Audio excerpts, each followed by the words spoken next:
50 Cent is pulling back the curtain on what he wasn't allowed to say in his Diddy documentary, and allegedly, he's planning to include everything in season 2. Netflix refused to include certain details in their documentary, but now 50 Cent is exposing it all. According to him, entire narratives were stripped out, not because they were false, but because they were considered too dangerous. And if you got a wild party and P. Diddy puts on that wild party and, he sets everybody up. Like if you were an intelligence agent, like a Jeffrey Epstein type deal, that'd be the way to do it. Big old crazy party, get everybody loose. And get the cameras Get them rolling. the yayo. Get them the yayo. And everything else. Get them everything you need. Get fired up. Get those cameras rolling. And now you got everybody under wraps. What a twisted web some folks weave. What a twisted web some people weave. Diddy might be in prison, but that doesn't mean he's lost influence over the industry. Allegedly, some of the biggest executives at Netflix used to be friends with Diddy, and they're the reason 50 Cent wasn't allowed to include everything he wanted. Diddy may not be able to issue a cease and desist himself, but he can still use his network to control and shape the narrative. That documentary, and if 50 do another one, and I heard he's gonna put it on YouTube or do whatever he's gonna do, Puff ain't gonna have nothing to do with that. Puff ain't gonna have nothing to do to try to stop that because he can't. Because if he could stop it, it would have been stopped. You know why he can't stop it? Because Puff know people right there at Netflix. Don't think he don't. And I don't know if this guy still work for them, but he was part of the flavor unit, Shaquem. He was part of the flavor unit. He was good friends and he was cool with Puff and them. Flavor unit and them, Queen Latifah and them, they was cool with Puff. If Puff would have sent a cease and desist over there and they could do it and he had the power and they wasn't right, they would have been done it. You see it's still rolling, right? It's still going on, right? He ain't got that power no more. You understand? Now, could he sue them because they used his likeness or used them and stuff like that? I don't know. I'm not that versed in they using him. You understand? If they can steal your whole damn idea, your whole damn ideal, why can't they steal your whole damn intellectual property? Some of the worst allegations surrounding Diddy were completely ignored in the Netflix documentary, even though 50 mentioned them before its release. These allegations were allegedly too much for Netflix, and they weren't willing to take the heat. The freak-off tapes, the list of celebrities who allegedly helped Diddy, and most dangerously of all, the actual victims. There's also people that are elites, and that's their thing. Their thing is to do something that is horrible, and it's not available to other people. So it's I think there's a sickness that people have when they have power, extreme power, and then what else can I do? What else can I do? What else is what else is taboo? What else is forbidden? All this Diddy shit that's coming out. I was just gonna say, doesn't that sound topical? Jesus Christ! The first day of the trial, did you pay attention to any of that stuff? I looked at it for 10 minutes this morning, and I was like, I gotta stop. I can't look at this. Well, what freaks me out is the people sitting in the courtroom listening to it. Right. And there's a wide spectrum of people that are getting subjected to it, and you just sit there and go. Yeah, well, not only that, how about the fact that this guy was running this for decades?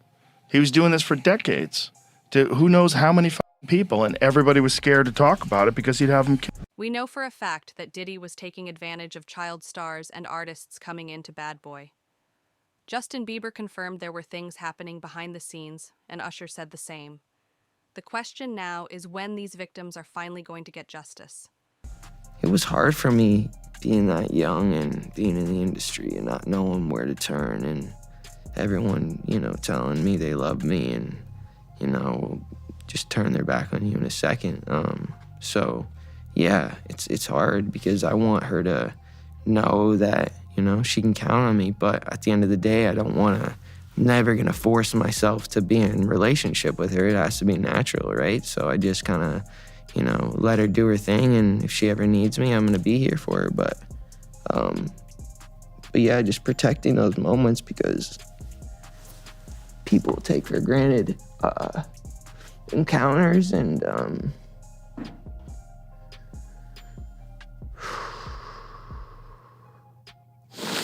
yeah, so yeah, I just want to protect her, you know? Almost every victim who testified against Diddy mentioned minors and his history of sexual abuse, yet somehow none of it was actually seen in the trial. Once again, Netflix refused to acknowledge these allegations. Why? Because 50 Cent knew Netflix would never agree to a documentary that exposed everyone in the industry. That's why he's planning to release the second season himself, with no industry backing. I knew 50 Cent wasn't done with Diddy. He just confirmed that he has more material he couldn't even fit into the 4 episodes of the Netflix documentary. With 50, you never really know what he has his hands on, but he referenced videos of Diddy from before he went to jail that shocked a lot of people. 50 Cent was not done with Diddy. I knew 50 Cent was not done with Diddy. He just confirmed that he has more stuff on Diddy that he couldn't even fit in the 4 episodes in the new Netflix Diddy documentary. With 50, it is so hard telling what this man got his hands on, but he said this in reference to the videos that he got of Diddy before he went to jail. A lot of the personal footage of Diddy has shocked a lot of people. And I know, 50, the way you run, this cannot be all that you have. Is there other stuff that you just have not shown? Yeah, well, everything couldn't make the...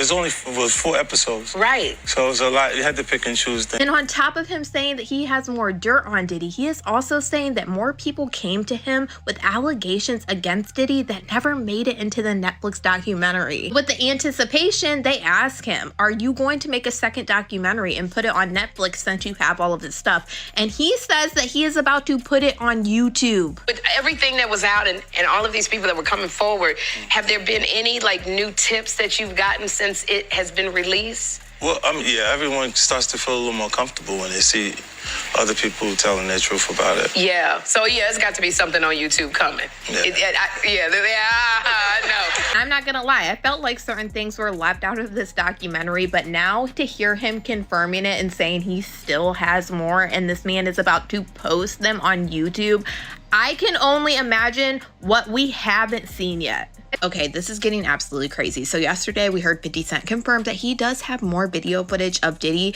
and now he's saying he has 140 more hours of video footage of Diddy. Now in a post he made about this video footage, he is saying he has 140 hours, and he did it with a video where there was a man claiming that 50 Cent has video footage of Diddy doing alleged criminal activity, and this could possibly get him more time. And this is the post that 50 Cent made. Correct, 140 hours of footage. I don't understand why he filmed himself, but I'm glad he filmed himself. The people who are supporting him will be quiet very soon when more comes out. What 50 just came across in that secret little Diddy footage that he paid from the videographer that Diddy didn't pay, they are saying 50 has footage that will not only add more time to Diddy's sentence, but Diddy might not ever come out. Listen up, check this out. Now y'all know that footage that where Diddy is behind the scenes talking to his lawyer and all of this stuff, and people like, damn, what was Diddy recording it? Well, Diddy was recording it because he thought he was about to beat the case. So he wanted to do a Netflix documentary. Didn't pay the guy, and then 50 got all 140 hours of footage of secret Diddy tactics. Well, there's a guy named Neil who was mentioned in the court, works right up under Diddy, was organizing everything. Allegedly, they are saying that he is on video, filming, tampering with witnesses, giving out addresses, offering money, bribing, we'll pay for your lawyers, all kind of shit that could be counted as witness tampering, obstruction of justice. And 50, of all people, has his hands on this footage. And I'm hearing that this could implicate Diddy's lawyers in some bullshit. They could be charged. This shit is getting wild. And I'm hearing that this 50 Cent documentary is just the tip of the iceberg. And On top of that, more people allegedly came forward with accusations against Diddy that never made it into the documentary. When asked if he'd do a second documentary for Netflix, 50 said he's taking it to YouTube instead. I guess what I'm trying to figure out is people can go away. I mean, that's what people were saying, and maybe everybody's a conspiracy theorist now, but that's what people are saying about the Diddy situation. Like when the feds rolled up, with the fucking Hummers and shit, they're like, it wasn't about Diddy, it was about if there were tapes of powerful people there. Yeah. Oh, I'm sure. They were the ones that called. They're like, I need to protect myself, so go in there with all the things and rip any tapes or any evidence. Well, Prince Harry was hanging with Diddy. I mean, everybody hung with Diddy. That's the other tricky thing. Like, Diddy hung out with everybody. And I've spoken to a bunch of people who are like, yo, great dude, like, always there for you, never asked for a single thing. Till 1 a.m. And then freak off. Everybody says, get out of the house. Yeah. It's like the gremlins start eating after midnight. Everybody who tells the stories like, I saw her go upstairs and these dudes are like right on the couch. Yeah. And then I go in this room and these guys are and it's like. Hearing him confirm that things were left out and that he still has more footage he's about to drop online makes you wonder what we haven't seen yet. This situation is getting absolutely wild. Now 50 Cent is claiming he has 140 more hours of video footage of Diddy. In a post, 50 confirmed the number himself, reacting to a clip where a man claimed 50 had footage of Diddy involved in alleged criminal activity that could add more time to his sentence. According to 50, the people supporting Diddy are going to be real quiet once more comes out. The story goes that Diddy thought he was going to beat the case and wanted to make his own Netflix documentary. He recorded everything, didn't pay the videographer, and that's how 50 ended up with all 140 hours. Allegedly, that footage includes witness tampering, bribes, and obstruction of justice, and could even implicate Diddy's legal team. If true, this documentary is just the tip of the iceberg. Hollywood elites reportedly pressured Netflix to remove major parts of the documentary. The real list of accomplices and the people who allegedly protected Diddy at every stage were left out. According to insiders, those weren't creative cuts. They were damage control. TV has just confirmed that the family of Tupac Shakur is investigating a potential link between the murder of Tupac and Sean Diddy Combs. This coming from attorney Alex Spiro, who represents Tupac's family. Now, this investigation had been previously reported by unnamed sources, but earlier today, Spiro confirmed to our Court TV team that he and a team of investigators has been hired. Sean Combs allegedly had business dealings with Dwayne Keefe D. Davis, who will go on trial next March for the murder of Tupac. This was back in 1996. Some have speculated that Diddy ordered Tupac's death. That, of course, is just a theory at this point, and we are monitoring the developments in both the Tupac murder trial and the federal indictment of Sean Diddy Combs. So a lot of information to come on that one. Everyone says Diddy hung out with everybody, and that's what makes this so complicated. People describe him as generous and supportive, right up until the night crossed a line. Story after story describes the same pattern, the same turning point, and the same fear. None of Tupac's family was included in the documentary either, despite the fact that they've been actively investigating his murder. They believe the truth was buried intentionally, and that money, fear, and influence kept witnesses silent. Court TV has now confirmed that Tupac Shakur's family is investigating a potential link between his murder and Sean Diddy Combs. This was confirmed by the family's attorney, who says a team of investigators has been hired. Allegedly, Diddy had business dealings with Keefe D., who is set to go on trial for Tupac's murder. Some people speculate Diddy ordered Tupac's death. That remains a theory, but the investigation is ongoing. Interesting to me about your involvement in this is that Diddy actually called you after an LA Times article in 2008 alleging he'd been involved in your brother's death. What did he say that day when he called you?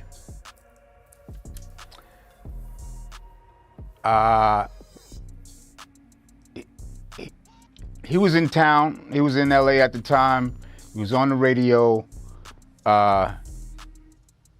He asked a local DJ that we all know, Big Boy, to reach out to me because he wanted to speak to me about something. This is a few years after Pac's murder, and you know, we all were familiar with all the rumors and stuff. I said, yeah, let me talk to him. So he called me, and You know, I had my guys with me, Thug Life guys, and we heard what he had to say. He basically said he ain't have nothing to do with my brother's. And I told him the truth is still yet to come out, so we're gonna see. Here we are 27, 28 years later. Looks like there's some doubt in that statement. So, thus, you know, along with all the other suspicions that people have, you know, it was time for it to be investigated. In a statement at the time, Diddy declared, "This story is a lie, the LA Times story.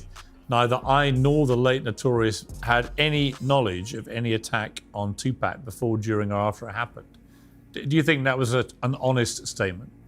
My opinion is that I don't believe it was 100% honest statement. It's becoming harder to ignore the possibility that more people were involved. Former staff, artists, and insiders have admitted they knew something was off, but stayed quiet to protect their careers. That silence didn't just protect Diddy. It protected everyone around him. All this is bigger than Diddy. It's bigger than Diddy, bro. Cause you know who else they was doing investigation on during that whole time period? It was the mayor and the politicians in New York City. They turn around and give him the key to the city. All the mayor people that he brought on here in New York City are all resigning. They all resigning. People ain't gonna tie this together, but if you look at it, you have to say, because of Mayor Adams and his relationship with Diddy, it brought on the Southern District of New York to start investigating Diddy on civil lawsuits that was put against him. Because the feds is going after all these politicians in New York City. Yeah, the feds revealed that, you know, anybody that, you know, participated in any, you know, criminal behavior at his freak-offs, they're going to pursue. Listen here.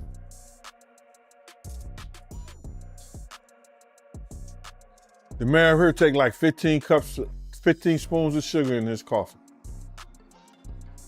So it's all a possibility. Do you think there's any celebrities on them tapes? Bro, he gave celebrity parties. So what you think? The rumors are that Diddy was running some kind of Epstein type deal where he was filming everybody, right? That's the rumors. Yeah, I don't know that there's any proof or anything other than that.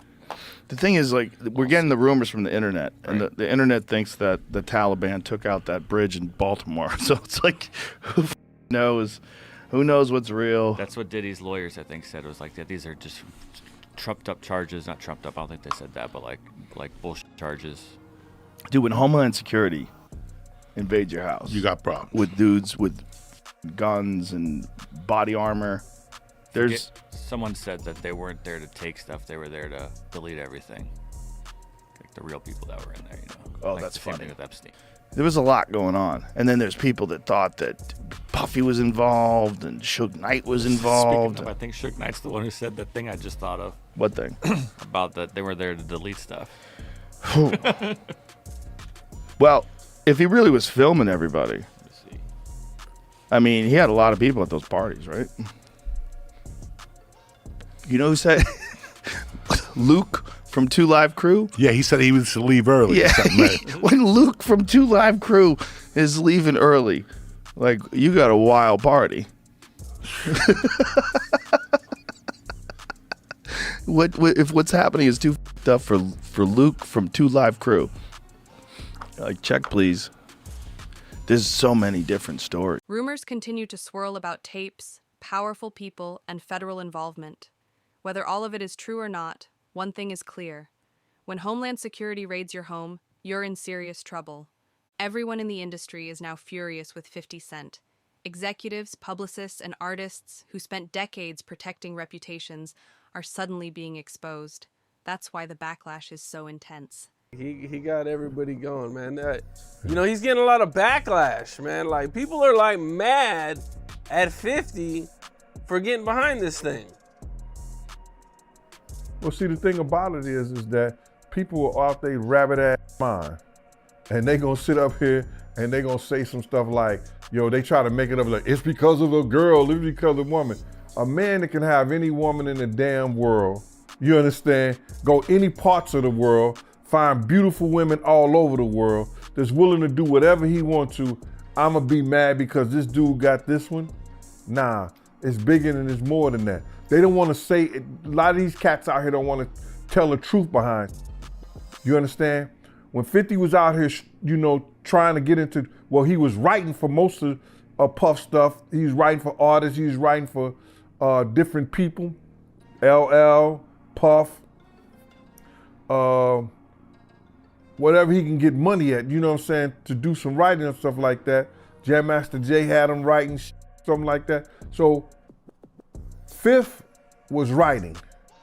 Then when he did How to Rob the Industry cat joint, he's supposed to be the next one to come out of New York. You understand what I'm saying? He gets in this beef, you know what I'm saying, with Murder Inc., Ja, Irv Gotti, Supreme them. They try to eliminate him. Then Puff and the other people put a tag on him where it's that, yo, don't let him make no money. Don't sign him. You ain't gonna have none but problems. They put a bad tag on him. You understand? He gotta go to the West Coast and with Dre and Eminem to get his deal. You understand what I'm saying? So they put this tag on him to stop him from eating his craft. You understand? They try to kill him, you understand? Because they got a problem with him.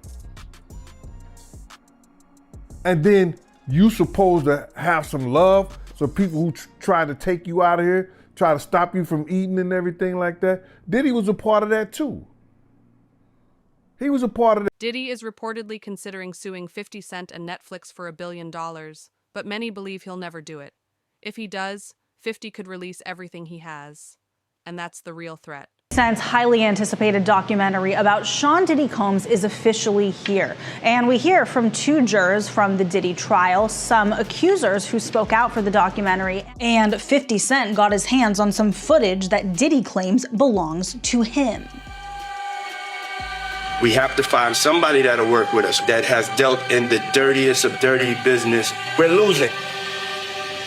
I reached out to Sean Combs' spokesperson, who tells me that the reason why that personal footage exists is because Sean Combs has been documenting his own life since he was 19 years old. They say that this footage was captured from a personal videographer hired by Sean Combs. If Sean Combs watches this, what do you think he's going to feel? Like, wow, this is amazing. I think he's going to say this is the best documentary I've seen in a long time. Because you'll see people saying that. I mean, he may feel a different way about pieces and bits of it, but he knows the truth. His lawyers even sent a cease and desist letter to Netflix, which I have obtained. I reached out to Netflix and they referred me to a statement from the documentary's director who says, quote, "It came to us, we obtained the footage legally and have the necessary rights." 50 Cent has even said he would personally reach out to President Trump to make sure Diddy never gets pardoned. That's how far he's willing to go. Cent don't give a damn. He don't give a damn. He literally is saying he's going to reach out to Trump to remind Trump of the things that P. Diddy has said about him for the sole express purposes of making sure that Trump doesn't pardon Diddy in the event that Diddy gets convicted of sex, trafficking, and racketeering. That's what 50 Cent is sworn to do. And I got to admit to you, that's wild. Damn, you know you got an enemy there when the man want to go out of his way to contact the president, you know, and clearly he has some kind of inroads where he can get to President Trump so President Trump can hear him. He's basically saying, yo, brother need to... Some believe the only reason Diddy avoided harsher punishment was his fame. Jurors were allegedly starstruck, and that played a role in the verdict. In the Diddy doc that I am very briefly in, show us 2 very different perspectives that combine to create the not guilty verdicts on the big charges. This one is a fan. She like day 26. But you can see the glitter in her eyes from being around Puff. It's like she went to a concert. She's excited to share moments with him, to look at him during the trial, to feel the same things as him, to see him doing the same nod that he did during making the band. She's won over by the fame, and I'm sure that's part of why some of these jurors voted not guilty. But this man knows and cares nothing of Puff's fame. But he says, why did she keep going back to him like they were lovers in a crazy relationship? This is a complete misunderstanding of trauma bonds, as well as a complete misunderstanding of how Cassie was personally, financially, and professionally yoked to Diddy.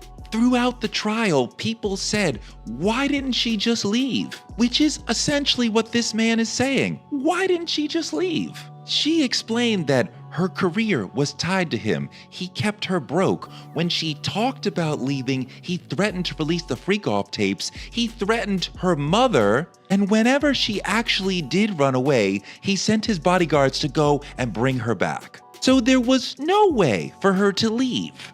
But y'all want to talk about why didn't she just leave? You can't have the luxury and the complaint. Trauma bonds are very difficult to understand. The documentary features jurors speaking out about how they reached their decision and why certain charges didn't stick. The discussion around trauma bonds, power, and control continues to be misunderstood. A victim in all this. I believe Cassie's a victim in all this because she came in as such, she's like 18, like 19 years old. In the very beginning, after a while, over time, you condition for it. The goal of what the film is trying to do is to let the audience kind of come in to ask questions like, were their decisions colored by certain things, and who got the benefit of the doubt, you know, in that courtroom? Do you think that hip-hop culture was on trial as much as Sean Combs was? Not all. Look, if I didn't say anything, you would interpret it as hip-hop is fine with his behaviors. There's no one else being vocal. So you would look at it and just say, because that mind your business, or let me not say nothing about nothing, or those things, it would allow the entire culture to register as if they're for that behavior. If Sean Combs watches this, what do you think he's going to feel? Like, wow, this is amazing. I think he's going to say this is the best documentary I've seen in a long time. Because you'll see people saying that. I mean, he may feel a different way about pieces and bits of it, but he knows the truth. Netflix may have refused to air the full truth, and the industry may still be trying to bury the conversation. But the leaks, tapes, and testimonies are out there now. 50 Cent isn't stopping, and neither are the people demanding answers. The real question isn't just whether Diddy faces justice. It's how many others are going to be exposed along the way.